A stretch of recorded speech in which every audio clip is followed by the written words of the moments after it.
এর আগে আমরা শিখেছি কোনো ভগ্নাংশকে যদি শতকরায় পরিণত করতে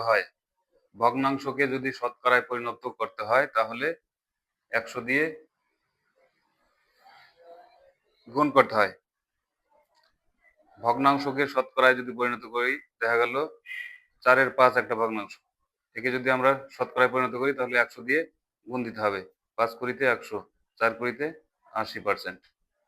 আবার পার্সেন্টেজকে ধরো এই 80% দেখা গেল, পার্সেন্টেজকে যদি স্বাভাবিক ভগ্নাংশে পরিণত করি, তাহলে কি করতে হবে? 100 দিয়ে ভাগ দিতে হবে। এখানে হবে 80/100, 0 0 কাটে, 4 দুগুণে 8, নিচে 5 সমান 4-এর 5। ওই আগের ইয়েটা আসলো, আগের ভগ্নাংশটা আসলো। তাহলে আমাদের মনে রাখতে হবে কোনো ভগ্নাংশকে যদি শতকরায় প্রকাশ করি তাহলে সেটাকে 100 দিয়ে গুণ দিতে হবে। আবার শতকরাকে যদি ভগ্নাংশে পরিণত করি তাহলে 100 দিয়ে ভাগ দিতে হবে। এই জিনিসটা যারা অঙ্কে দুর্বল, মাথায় গেঁথে রাখতে হবে। দেখি এবার আমরা বিগত বছরের কয়েকটি অঙ্ক করব। কি আছে প্রথম অঙ্কটায় আছে 120 টাকার 5% কত টাকার 15%-এর সমান। প্রশ্নটা এসেছিল ওয়েস্ট বেঙ্গল লেডি কনস্টেবল পরীক্ষা 2019 সালে। 120 টাকার, এখানে 120 টাকা যুক্ত এর আছে একটা, এর থাকলে আমাদের গুণ দিতে হয়। 120 গুণ 5%, 5/100 কত টাকার 15%-এর সমান? এক্স টাকার, ধরি এক্স টাকার 15%-এর সমান। এখানে পার্সেন্টের এর আছে আরেকটা, এখানে এর আছে থাকায় গুণ চিহ্ন দিতে হবে। 5%, 15% মানে 15/100।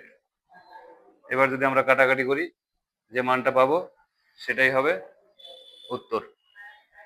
আমরা জানি উপরে নিচে কাটাকাটি করা যায়, আর গুণ অবস্থায় থাকলে এ পাশে উপরে উপরে কাটা যায়, নিচে নিচে কাটা যায়। তাহলে এই 100 আর এই 100 কেটে গেল, 5 দিয়ে কাটলে 3 5-এ 15, আর 3 দিয়ে কাটলে 3 4-এ 12, 0। তাহলে এক্স এর মান 40। কি চেয়েছিল? কত টাকার 15%-এর সমান? এই 40 টাকার 15%-এর সমান। আমরা যদি অঙ্কটা আবার ঠিক হলো কিনা মিলিয়েও দেখতে পারি। 15%-এর সমান এই 40 গুণ, আমরা যদি 40 গুণ 15% অর্থাৎ 15/100 দিই, তাহলে এই সংখ্যাটা পাবো, এখানে যে সংখ্যাটা ছিল। যাই হোক, ওখানে আর যাচ্ছি না। পরবর্তী অঙ্ক কি আছে তাহলে দেখি। পরবর্তী অঙ্কটা কি আছে?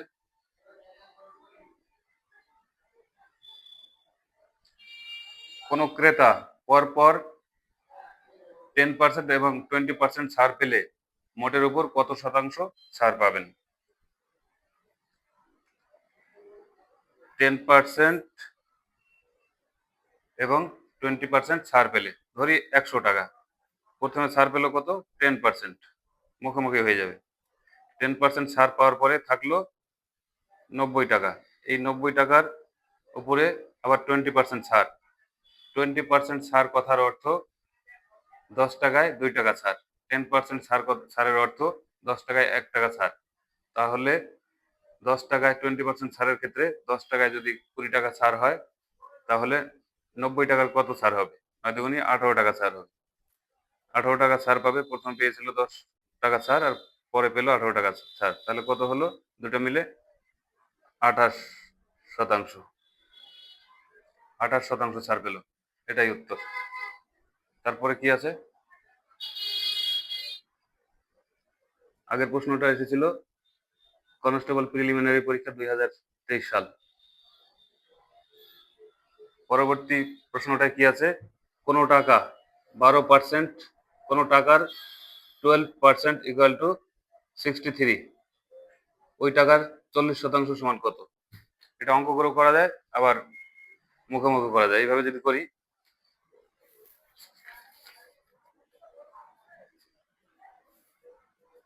এইভাবে যদি করি, 12% সমান 12% সমান 63 টাকা। অঙ্ক করার দরকার নেই। 12% সমান 63 টাকা।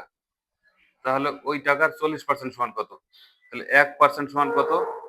63/12, অর্থাৎ 40% সমান বেশি হবে, এখানে 40 গুণ হবে। কাটাকাটি করলে 4 দিয়ে কাটলে 3 4 12, 4 দিয়ে কাটলে 4 10 40, 3 দিয়ে কাটলে 3 দুগুণে 6, 3 অক্ষে 3, তাহলে 210 টাকা। আমরা শতকরা অধ্যায়ের খুব সহজ প্রকৃতির কিছু অঙ্ক নিয়ে কাজ শুরু করেছি। ধীরে ধীরে আমরা আরো গভীরের দিকে যাব। অঙ্কগুলো সহজ হলেও বিভিন্ন পরীক্ষায় আসার যোগ্য। সহজ টাইপের কিছু প্রশ্ন থাকে বিভিন্ন পরীক্ষায়, সেই সহজ টাইপের প্রশ্নের মধ্যে অনেক সময় এই ধরনের প্রশ্ন চলে আসে। যাই হোক, অভিজ্ঞতায় দেখেছি অনেক ছাত্রছাত্রীরা বিভিন্ন বিষয়ে ভালো হওয়া সত্ত্বেও অঙ্কে অনেকে দুর্বল। তারা অঙ্কে কিছু নাম্বার তুলতে পারলে পাশ করে যাবে এমন কিছু ছাত্রছাত্রী সম্পর্কেও জানি। এমন অঙ্কে দুর্বল কোনো ছাত্রছাত্রী অন্যান্য বিষয়ে যারা ভালো, তারা প্রয়োজন বোধ করলে আমাদের সঙ্গে থাকতে পারো। আমরা প্রতিদিন যে অঙ্কগুলো করব সেই টাইপের কিছু অঙ্ক করতে দেবো। আজকে 1টা 2টো 3টে 4টে 5টা অঙ্ক দিলাম। যে অঙ্কগুলো করলাম সেই অঙ্কগুলো বুঝে থাকলে এই অঙ্কগুলো করতে পারবে।